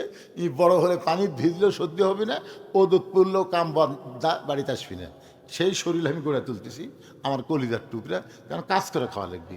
আর এক কোলের মধ্যে নিয়ে আমি লুলে বানাচ্ছি, লুলে খালি যেন হাঁটতে আর না পারে, এই রোদের দিল রে বাবা, রোদ লাগছে, পানি পড়লে যেন আর সর্দি হয়, এই জন্য আমি কোলতলে আদর করতেছি। এটা আসলে মূলে আদর নয়। আজকে এই যে এনজিওগুলো আমাদেরকে যে সহযোগিতা করতেছে, এগুলোকে আসলে সহযোগিতা? এগুলো আমাদের ইমান আমল হরণ করার চেষ্টা করতেছে। জনগণ কথা ঠিক কিনা? দরকার হলে দরকার হলে ইহুদি, খ্রিস্টান, বৌদ্ধ, ভারতের হিন্দুদের থেকে আমরা ফিরে আল্লাহর কাছে আসবো। ফালিয়াবুদু রাব্বা হাযাল বাইত আল্লাযী আত'আমাহুম মিন জু'ইন ওয়া আমানাহুম মিন খাউফ। আল্লাহর ঘরের আমরা ইবাদত করব, আল্লাহর ইবাদত করব, নামাজ পড়ব। যাবতীয় রিজিকের ব্যবস্থা করবেন কে? বিশ্বাস করে বলেন, করবেন কে? আল্লাহ। আর সমস্ত ভয় ওই ভারতের যতই পরিকল্পনা থাক, যতই চেষ্টা করুক, বাংলার 1 ইঞ্চি বাড়ি দখল করতে পারবে না। কারণ ওদের ভগবান আমাকে আল্লাহর কাছে কিছুই না। জোরে কোন কথা ঠিক কিনা? ওই ভগবান আমাকে আল্লাহর কাছে খাড়া হতে পারবে? ভগবানের কি আছে রে? ভ বাদ দিলে গবানের অর্থ নাই। গবানের গ বাদ দিলে বান মানে বুন্নে, কেউ চায় না। বা বাদ দিলে নো মানে ভগবান নেই। আর আমাকে আল্লাহর খবর জানেন, আল্লাহু লা ইলাহা ইল্লাহুয়াল হাইয়ুল কাইয়ুম। মন যদি চায় আলিফ বাদ দেন, দেন লিল্লাহি মা ফিস সামাওয়াতি ওয়াল আরদ। আবার যদি মন চায় আরেকটা লাম বাদ দেন, লাহুল মুলকু ওয়া লাহুল হামদ। আবার যদি মন চায় আরেকটা লাম বাদ দেন, হুয়াল্লাহুল্লাযী লা ইলাহা ইল্লাহু। আপনারা বলেন তো, আমাকে আল্লাহ সব কিছু বাদ দিলে আল্লাহ বাদ করছে? আমরা সে আল্লাহ বিশ্বাস করি। ওই কয়েকদিন 2 দিন আগে মিঠুন চক্রবর্তী, যাকে আমরা ফাটা কেষ্ট করি, ধরে কেন কি কেষ্ট, ফাটা কেষ্ট, এই শালা ফেসবুকে স্ট্যাটাস দিয়েছে বাংলাদেশ দখল করতে নাকি 15 দিনও লাগবে না। আয় আয়, আমি আমাদের যুবকদের বলবো 3 পা হাতে লাঠি বানাও, আসবি, আমরা লাঠি দিয়ে ঠাসা ধরবো, খুর দিয়ে কাকে পোলটা দেবো। ধরে করার কথা ঠিক করে পোলটা দেওয়া বোঝেন না? ওর জিনিস তো মাল বড় হয়ে গেছে, তো এখন একে খুর দিয়ে কাটতে এরকম পোলটা দেওয়া লাগবে। শালারা বাংলাদেশে ঢুকতেছে, হামাকের বিরুদ্ধে বলার লাগবে। আল্লাহ ভাগ্য করে আমরা একটা ইউনুস পাইছি। ধরে কন কি ভাই, ইউনুস বোঝেন না? আপনার ইউনুস বোঝেন না? বিপদের সময় কোন দোয়া পড়বেন? ইউনুস নবীরে খাইল মাছেতে গিলিয়া, ফেরেশতা পাঠাইলেন আল্লাহ ইসমে আজম দিয়া। দমে দমে সে হরদম পরে সে ইসমে আজম, মাছেরই উদর হইতে বাঁচাইলে প্রাণ। সবাই বলেন আল্লাহু আল্লাহু, তুমি জাল্লে জালালুহু, শেষ করা তো যায় না গিয়ে তোমার গুণগান। আল্লাহ আমাদের সবাইকে ফজরের নামাজ, বলেন সবাইকে ফজরের নামাজ জামাতের সঙ্গে আদায় করার তৌফিক দান করুক। সকলে বলে আমিন। পড়বেন না ভাইজান? সারা রাত ওয়াজ শুনে ফজর কাদা করলে বক্তাও পিটন খাবি, মাহফিল কমিটিরাও খাবি, আপনারাও খাবেন। সারা জীবনের ওয়াজ যদি এক পাল্লায় দেওয়া হয়, আর একটা ফজরের নামাজ যদি আর এক পাল্লায় দেওয়া হয়, আপনার বন্ধু কোনটার ওজন বেশি হবে? এই জন্য আপনারা সবসময় চেষ্টা করবেন যে যেই তারিখে বিজ্ঞাপন, সেই তারিখের মধ্যেই মাহফিল যেন শেষ হয়। বগুড়ার মানুষ চালাক হবেন। কয় তারিখে মাহফিল? 2 তারিখের। এখন ঘড়ির টাকা দেখেন 3 তারিখ হয়ে গেছে, কি করবেন? আমরা 2 তারিখের দাওয়াত দিয়ে 3 তারিখে মোনাজাত করতেছি। ইস্তেগফার পড়ে আস্তাগফিরুল্লাহ রব্বি মিন কুল্লি জামবি ওয়া তুবু ইলাইহি লা হাওলা ওয়ালা কুওয়াতা ইল্লা বিল্লাহিল আলিয়্যিল আযীম। আল্লাহুম্মা আমিন। আল্লাহুম্মা আনতাস সালাম ওয়া মিনকাস সালাম তাবারাকতা ইয়া যাল জালালি ওয়াল ইকরাম। আয় আল্লাহ তাআলা, কত কঠিন শীতের ভিতরে টপ টপ করে নিয়র পড়তেছে। এই শীতকে উপেক্ষা করে তোমার যে সমস্ত বান্দা বান্দিরা আরামের বাড়ি ঘুমকে বাদ দিয়া কোরআন হাদিসের মহব্বত কলিজার মধ্যে নিয়ে এই জান্নাতের বাগানে বসে বসে কোরআন হাদিসের আলোচনা শোনার শেষে আমি গুনাহগারের সঙ্গে রহমতের দরজায় ফকির হয়ে দোকানে হাত তুলেছে। মেহেরবানি করে আজকের মাহফিল আমাদের সকলের হেদায়েতের জন্যে, নাজাতের জন্যে, জান্নাতের জন্যে কবুল করো। এই মাহফিলের শুরু থেকে শেষ পর্যন্ত যত আলোচনা হয়েছে আল্লাহ, এর মধ্যে যদি ত্রুটি হয়, ভুল হয়, মাফ করে দাও। এর যা হাদিয়া মঞ্জুর করো। সোনার মদিনায় নবী পাকের রওজা মোবারকে আল্লাহ কবুল করে নাও। তামাম আম্বিয়াই কেরাম, আসহাবে কেরাম, তাবিঈন কেরাম, তাবিঈন কেরাম, তামাম পৃথিবীর মাটির নিচে যত মুমিন মুমিনা শুয়ে আছে আল্লাহ, সকলের আরওয়াহ ফরে হাদিয়া কবুল করো। আল্লাহ, আমরা যারা হাত তুলেছি, আমাদের জনম দুখুনি মা মা যাদের কবরে গেছে আল্লাহ, মেহেরবানি করে মায়ের কবর জান্নাতের টুকরা বানিয়ে দাও। বাবার বাড়িঘর সবই আছে, আমাদের যাদের বাবা অন্ধকার কবরে চলে গেছে, আল্লাহ মেহেরবানি করে বাবার কবর জান্নাতের টুকরা বানায় দাও। আমাদের দাদা দাদি নানা নানি আত্মীয় স্বজন শ্বশুর শাশুড়ি যাদের কবরে গেছে, আল্লাহ মাফ করে দাও। মাবুদ, এই মাদ্রাসাকে কিয়ামত পর্যন্ত কবুল করো। এই মাদ্রাসার জায়গা জমি দিয়া কবরে চলে গেছে যারা, আল্লাহ তাদের কবরকে জান্নাতের টুকরা বানায় দাও। আয় আল্লাহ, এই মাদ্রাসায় নগদে বাকিতে যারা দান করেছে করবে, আল্লাহ সব দানগুলোকে জান্নাতের বিনিময়ে কবুল করে নাও। এই মাদ্রাসার ম্যানেজিং কমিটির সভাপতি, সহসভাপতি, এই মাদ্রাসার সেক্রেটারি, মাদ্রাসার কেশিয়ার, মাদ্রাসার মুহতামিম, মাদ্রাসার ওস্তাদ, মাদ্রাসার তালবে ইলম যাদের মাথায় পাগড়ি দেওয়া হলো, আল্লাহ সকলকেই জান্নাতি কবুল করো। আল্লাহ, এই টপ টপ করে নিয়র পড়তেছে আল্লাহ কঠিন শীতে, তোমার পাগল বান্দারা ল্যাপ তোষক বাদ দিয়ে খেড়ের মধ্যে বসে আমিন আমিন করে। আল্লাহ, আজকের মাহফিলকে জান্নাত পাওয়ার ওসিলা হিসাবে কবুল করে নাও। আল্লাহ, আমি অসুস্থ, আমার মতো যারা অসুস্থ অবস্থায় হাত তুলেছে, আল্লাহ সুস্থতার নিয়ামত দান করে দাও। আমার মা বোনেরা পর্দার অন্তরালে বসে বসবাস শুনেছে, আবিদা সালিহা পদ্মানজু কবুল করে মা ফাতেমার চরিত্র দান করে দাও। গোটা বিশ্বের মুসলমানকে আল্লাহ তুমি হেফাজত করো। আমার বাংলাদেশের প্রতি আল্লাহ তুমি খাস রহমত নাজিল করো। ও দরদে আল্লাহ, যেদিন আমাদের মৃত্যু হবে, দিনটা যেন জুমার দিন হয়, মাসটা যেন রমজান মাস হয়। ইমানের সাথে, ইজ্জতের সাথে দুনিয়া থেকে বিদায় নেওয়ার কালে আমাদের সকলের জবানে তুমি জারি করে দিও লা ইলাহা ইল্লাল্লাহু মুহাম্মাদুর রাসূলুল্লাহ সাল্লাল্লাহু